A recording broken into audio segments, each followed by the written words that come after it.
Historiquement parlant, c'est l'un des premiers refuges.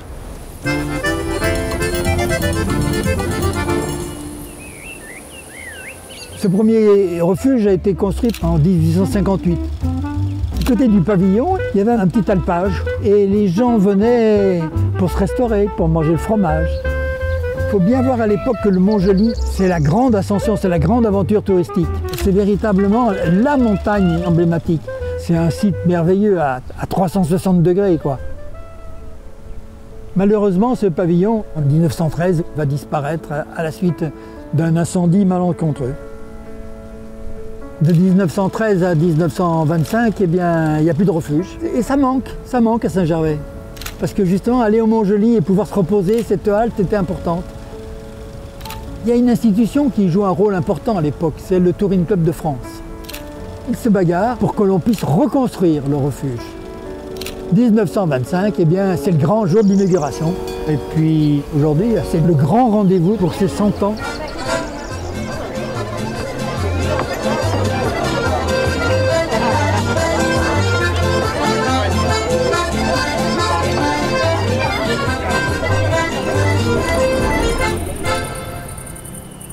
C'est les 130 du refuge, mais au-delà du bâtiment, je pense que c'est l'atmosphère qu'il y a ici. C'est un bâtiment qui a une âme, un cœur, puisqu'en fait, l'établissement, il va transpirer les gens qui sont dedans. C'est grâce à sa gardienne, c'est grâce à Josiane. Je suis Josiane Bianchine, ça fait un peu plus de 20 ans que je suis là. Ici, c'est Josiane et son grand sourire. C'est toujours un réel bonheur de passer la porte du refuge et de venir travailler ici. Et c'est important de prendre du plaisir au travail. Ce métier-là, en ville, ça n'a pas du tout la même approche. En montagne, les gens qui arrivent, ils se posent, c'est un havre de paix.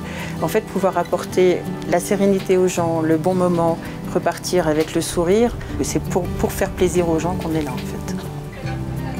Moi, j'apprécie énormément être ici parce que j'ai l'impression d'être utile, de partager des bons moments aussi avec les clients d'ici. Ils se régalent toujours avec les bons petits plats de Josiane et du coup, on est fiers aussi de pouvoir servir des bons petits plats comme ça. Pour nous, c'est notre récompense. Si les gens repartent contents d'avoir passé un bon moment, pour nous, notre travail, il est fait. On a réussi pourquoi on s'est levé le matin. Moi, j'ai l'impression que quand je passe la porte du refuge, ici, c'est le paradis. C'est le paradis. C'est très compliqué pour moi d'être ailleurs que là.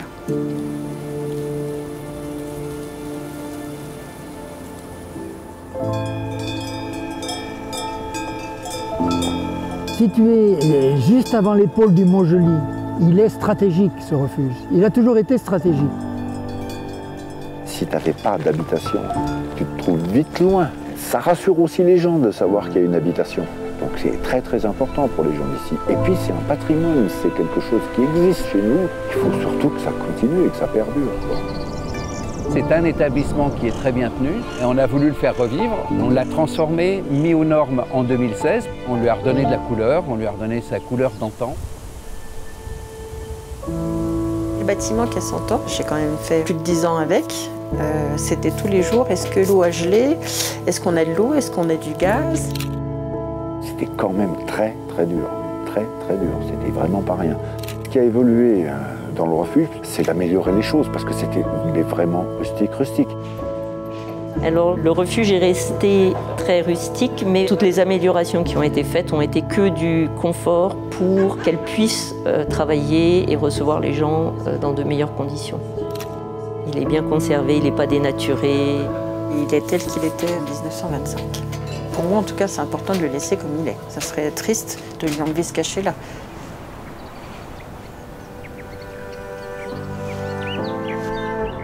Alors l'ambiance du refuge est très sympathique et puis surtout très authentique.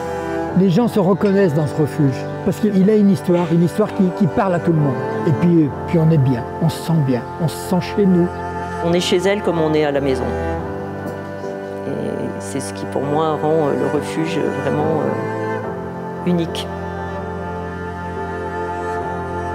Ce qui me marquera d'ici, c'est sa capacité de travail. Elle a cette force de la nature-là qui fait que Je pense qu'il n'y en a pas deux qui sont capables de gérer le refuge comme elle le fait, quoi. Donc c'est vraiment pour moi un exemple, je l'admire énormément. Aujourd'hui, je pense que le refuge est le reflet de ce que je suis arrivée à donner avec le fil du temps, parce qu'on ne peut pas s'investir autant et autant d'heures par jour sans pouvoir y mettre soi-même, quoi. Il dure déjà depuis 100 ans, il faut qu'il reparte pour encore 100 ans.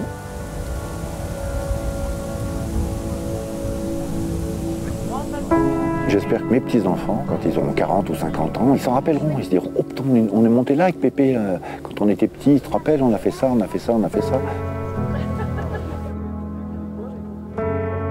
J'espère que ça restera toujours authentique. Et que ça reste ce petit coin, je dirais, de paradis, si tu veux, qui existe ici, quoi. Quand on se retourne et qu'on voit ce qui s'est passé entre 1858 au 19e siècle et nos jours, eh bien, je crois que je suis très fier de ce qu'on a fait dans ce refuge. Je pense avoir fait en tout cas tout ce que j'ai pu avec tout le cœur que j'y ai mis.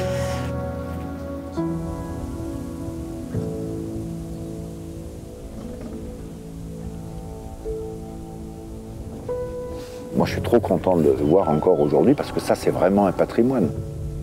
On est attaché à ce bâtiment parce qu'il fait partie de la vie de la commune. Il y a tous nos anciens qui ont été là avant nous, et puis qu'il y aura les futures générations qui seront là après nous. Puis j'espère que ça va durer encore pendant des années et des années.